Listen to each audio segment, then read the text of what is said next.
రాష్ట్రంలో 5 కూడా డెడ్ బాడీని తీసుకెళ్ళకూడదు.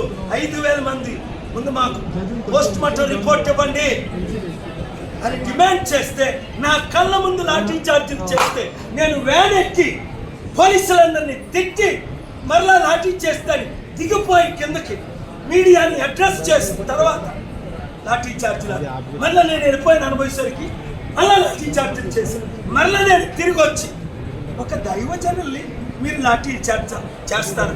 చంద్రబాబు నాయుడు గారు మీరు ఇది హత్య ఇన్వెస్టిగేషన్ కోణంలో పోస్ట్ మార్టం మార్పిడి లేకుండా మీరు ఇంతవరకు ఎందుకు పోస్ట్ మార్టం రిజల్ట్స్ని బయటకు చెప్పట్లేదు? నేను వెళ్తే అక్కడ డాక్టర్స్ కలుస్తానంటే ఒక్కరిని కూడా ఎందుకు కలనివ్వలేదు? నన్ను కలుస్తానని వెయిట్ చేయించి కంట ఎందుకు పోస్ట్ మార్టం రిపోర్ట్ ఇవ్వకుండా పోలీసులు మా మీద దాడి చేశారు. మరలా నేను పోస్ట్ మార్టం చేయిస్తాను.